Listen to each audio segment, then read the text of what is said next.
கர்த்தரும் இரட்சகருமாகிய இயேசு கிறிஸ்துவின் நாமத்தினாலே யாவருக்கும் வாழ்த்தலை தெரிவித்துக் கொள்கிறேன். 2ஆம் உலகப் போர் நடைபெற்றுக் கொண்டிருந்த போது 1944ஆம் ஆண்டு பிரான்ஸ் தேசத்தில் உள்ள பிளிலோ என்ற ஒரு கிராமத்தை ஜெர்மன் படைகள் கைப்பற்றின. ஜெர்மன் படைகளுக்கு எதிராக போரிட்டுக் கொண்டிருந்த பிரான்ஸ் படைகள் ஓடிவிட்டன.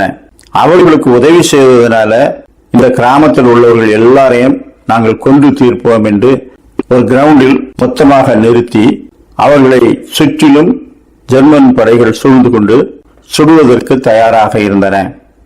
எல்லாரும் நடுநடுங்கியபடி ஓலமிட்டவாறு கூட்டமாக நின்றிருந்தார்கள்.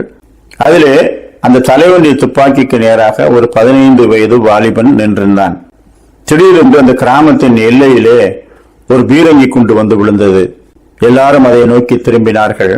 அப்பொழுதுதான் தெரிந்தது ஜெர்மன் படைகள் இந்த கிராமத்தை கைப்பற்றி இருக்கிறது என்பதை அறிந்த அமெரிக்க படையின் ஒரு சிறு தர தளபதி 20 மனுஷர்களை கூட்டிக் கொண்டு தைரியமாக அந்த கிராமத்தை நோக்கி வந்து பீரங்கியினால் சுட ஆரம்பித்து விட்டார். அமெரிக்க படைகள் எத்தனை இருக்கிறது என்று தெரியாமல் நூற்றுக்கணக்கான ஜெர்மன் வீரர்கள் நாலாபக்கமும் சிதறி ஓடினார்கள். அவர்கள் நடுவில் இருக்கிற மக்களை சுடுவதை விட்டுவிட்டு தங்கள் உயிர் காப்பாற்றப்பட ஓடினார்கள். அப்பொழுது மக்கள் தைரியம் கொண்டு ஓடினவர்களை எல்லாம் அமெரிக்க படையினரிடம் காட்டிக் கொடுத்து அன்றைக்கு நூற்றுக்கணக்கான ஜெர்மன் வீரர்கள் அங்கே பலியானார்கள். இன்னும் நூற்றுக்கணக்கான பேர் அந்த 20 பேர் அடங்கிய அமெரிக்க படையிடத்தை சரணடைந்தார்கள். அப்படியாக அந்த கிராமம் மீட்கப்பட்டு விட்டது.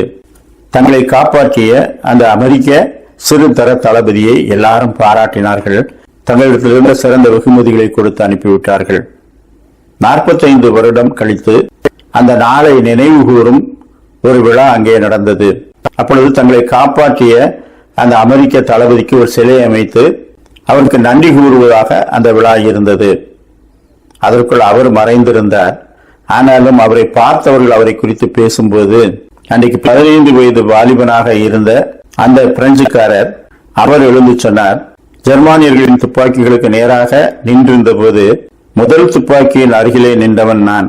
நம்மை விடுவிக்கும்படிக்கு போரிட்ட அந்த சிறு தர தளபதியை நான் கட்டி அணைத்துக் கொண்டேன். அவரிடத்திலே பயப்படாதீர்கள், நாங்கள் சாதித்தோம் என்று சொல்வதை விட கடவுளின் பாதுகாப்பு உங்களுக்கு கிடைத்து விட்டது என்று என் தோளை தட்டி ஆசுவாசப்படுத்தினார். அது இன்றைக்கும் எனக்கு நினைவில் இருக்கிறது, எனக்கு மிகவும் பெருமையாக இருக்கிறது என்று பேசினார். அவர்தான் அந்த பட்டணத்துக்கு இப்போது மேயராக இருந்தார். அவர் சொன்னார், என் உயிர் இருக்கும் வரைக்கும் நான் மறக்க முடியாத ஒரு நபர் என்றால் அன்றைக்கு நம்மை காப்பாற்றின அந்த தளபதி தான். மறக்க முடியாத அந்த நபரை நினைத்து நான் நன்றி செலுத்துகிறேன் என்று சொன்னார். தேவன் நமக்கு உண்டு பண்ணின ரட்சிப்பை குறித்து, நமக்காக அவர் சிலுவையிலே சிந்திய ரத்தத்தை குறித்து, பாவத்திலும் அக்கிரமத்திலும் பாதிக்கொள்ளப்படும் நிலையில் இருந்த நம்மை தம்முடைய ரத்தத்தினாலே மீட்டுக் கொண்டதை குறித்து நாம் எப்பொழுதும் அவருக்கு நன்றி செலுத்த கடமைப்பட்டிருக்கின்றோம். ஏசாயா 53:5 நம்முடைய மீறுதல்களின் நிமித்தம் அவர் காயப்பட்டு நம்முடைய அக்கிரமங்களின் நிமித்தம் அவர் நொறுக்கப்பட்டார், நமக்கு சமாதானத்தை உண்டு பண்ணும் ஆக்கினை அவர் மேல் வந்தது, அவருடைய தழும்புகளால் குணமாகிறோம்.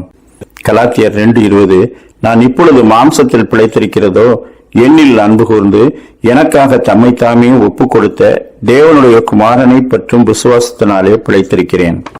எப்பொழுதும் அவர் நமக்கு தந்த ரட்சிப்பை நினைத்து நன்றியுள்ள இருதயத்தோடு வாழ்வோம். கர்த்தர் தாமே அப்படிப்பட்ட நல்ல சிந்தனைகளை இந்த நாளிலும் நமக்கு தந்தருள்வாராக. ஆமீன்.